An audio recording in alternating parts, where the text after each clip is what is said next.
For the last 5 weeks we've been on a journey through the entire Fallout franchise, from the original isometric classics to the modern day titans of gaming. We took each game and broke them down for you. All that was leading to today's title. Welcome to How Bad Can It Be, the series where we look at games so you don't have to, and today we are ending our Fallout retrospective by looking at Fallout 76. Released in 2018, Fallout 76 was developed by Bethesda Game Studios and is published by Bethesda Softworks. Quite the controversial release, Fallout 76 gained a lot of hate from the fan base. Will the hate be nuclear for us though? Let's find out, shall we?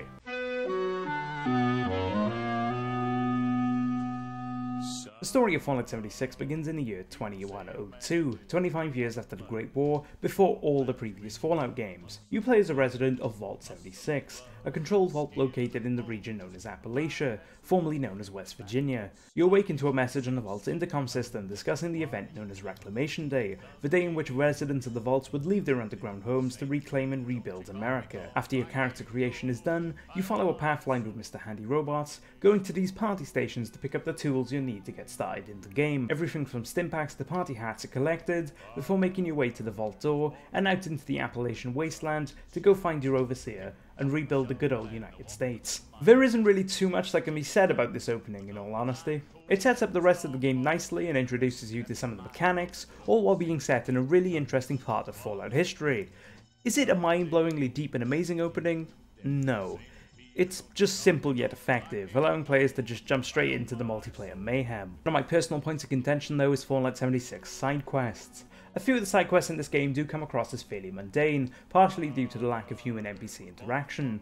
A lot of quests / things to do trigger via a terminal, holotape or robot, and while this isn't terrible by any means, I do think it takes away from the enjoyment you can have with these quests, especially when playing solo.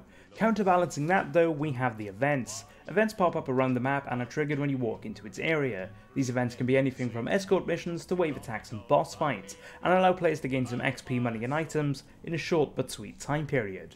While I can certainly see these events getting tiresome and repetitive eventually, they are pretty fun to chill out and play with a couple of friends or players.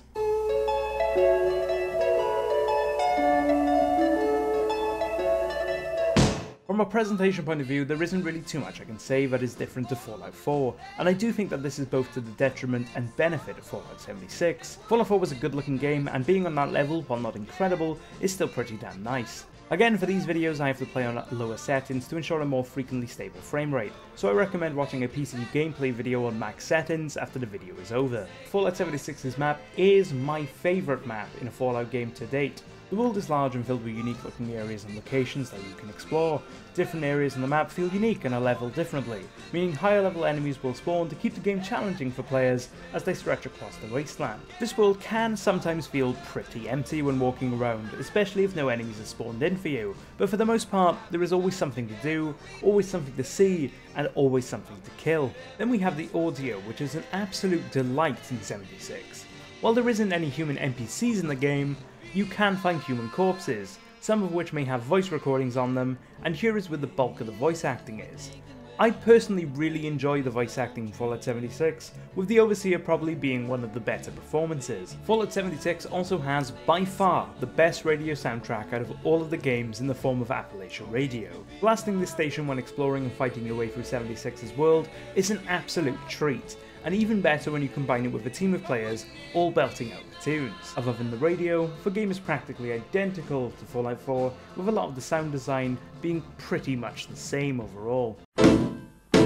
There is a lot to take in when it comes to Fallout 76's gameplay, so instead of doing one large breakdown like I normally would, I'm going to go point by point and give my thoughts on each gameplay element. By far the biggest concern I had when learning about 76, multiplayer is what brought Bethesda the most heat over this game, with a lot of people claiming to boycott the title over it. While this game is undeniably a multiplayer experience first, it can be played solo, with other players just being there for the most part, and not really having any impact on your personal gameplay experience. I do recommend trying this out with at least one friend though, as exploring the race of Appalachia together is a blast and it has been my personal highlight of the game. They somehow made it work really well. This is something which I personally believe hasn't been talked about properly. PvP just seems to be there in 76 and actually doesn't pop up all that often. I've been in one PvP fight in my entire time playing. That's it. To fully initiate PvP, both players must attack each other for full damage. While you can whittle a player's health down without them attacking, damage is so low that the player can escape without much of a problem. Generally though, the Fallout 76 player base is incredibly nice. While not many of them talk in-game, you often find people to emote to, with players just straight up giving you stuff or joining you on your adventure just for the sake of travelling with people. It's really fun, and added onto this is the inclusion of photo mode, which should be in every game and makes for a more friendly communal experience. The levelling up went through quite a change in Fallout 76 via the introduction of perk cards. Instead of the usual pick your special stats segment in the tutorial, all players now start on 1 for each special stat, increasing this stat of choice to a maximum of 15. This is where the perk cards come in. With each special stat you get to pick a perk card associated with that stat. Every few levels you also get a pack of perk cards, which will also give you a selection of cards to equip to your character. These perk cards are mostly passive buffs to help spec your character, but there are some which require prompts. Introduced fully in Fallout 4, the building and crafting system is back, with the collection of junk being vital to the game. With weapon degrading also returning, combining that with the new level requirements for items, this puts even more emphasis on modding your weapons. To gain attachments for your weapons, you must scrap spare versions of the weapon you're using.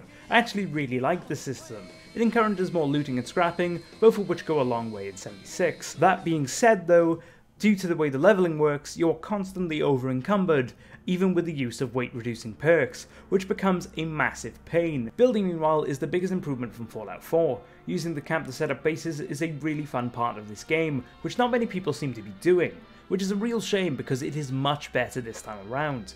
No stupid accidental removal of items or annoying controls. Everything is clean and concise and allows players to build a home base they can be proud of. The survival elements of Fallout 76 are pretty basic, consisting of a drink meter and a food meter.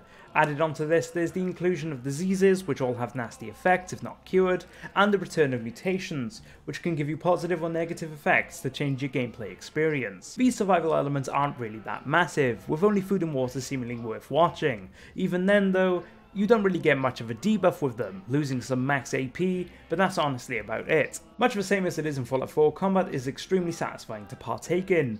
This combat in multiplayer feels amazing and is probably one of the bigger highlights to multiplayer in 76. My one major combat downside though is VATS. While I get that they kept it in because it's a staple of the franchise, VATS is incredibly overpowered in this setting. Somehow, despite no ability to slow down time, VATS has become even more OP, essentially becoming aimbot. I don't usually like VATS, and I even found myself using it constantly just because it's that good. So we briefly mentioned the lack of human NPCs earlier, and I just wanted to clarify my thoughts. The lack of human NPCs in Fallout 76 isn't really a massive deal, as you tend to just forget about them while exploring the world. I do believe they should have been included though, as they certainly wouldn't have detracted from the gameplay experience or confused players.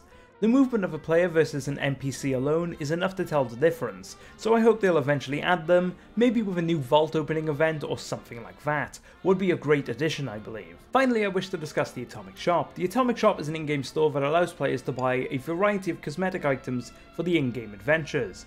These items can be bought using a currency known as atoms.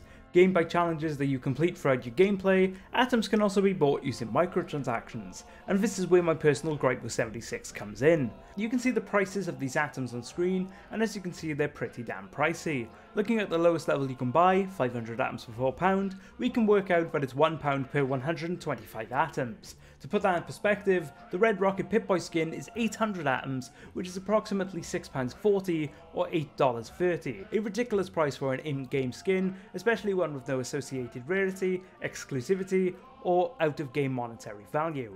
While I'm glad you can earn these atoms in-game, and that you can't trade these items out of game, you may want to think twice before splashing cash on some atoms. That leaves me with one question though. Fallout 76, how bad can it be? Fallout 76 does a pretty impressive job at bringing a franchise like Fallout to the multiplayer realm, changing the game's DNA slightly to suit the online survival elements, whilst also keeping it familiar to fans of the Fallout franchise. I was personally a massive skeptic about Fallout 76, I didn't believe that this game would work at all, but I went into it with an open mind, and I'm personally glad that I was proven wrong. Fallout 76 isn't on Steam, but you can buy it via the Bethesda launcher for £50 or your standard AAA price. I would definitely say if you're going to get this game, make sure that a friend of yours is getting it with you, or they're going to get it eventually, to make the experience worth it. While you can play this game solo, it isn't recommended by me. This is clearly a multiplayer experience first that was designed to be enjoyed with a buddy or two. Because this game is a fresh release, I don't really have any review scores to show you right now, so keep an eye on the comment section down below where I'll be posting the review scores as they arrive. All things considered, I'm going to give Fallout 76 a 7 out of 10. Taking aside any comparisons to the previous Fallout games, and what do we have? A perfectly serviceable survival game with an engaging world and a fun leveling system that allows players to respect the characters to keep things fresh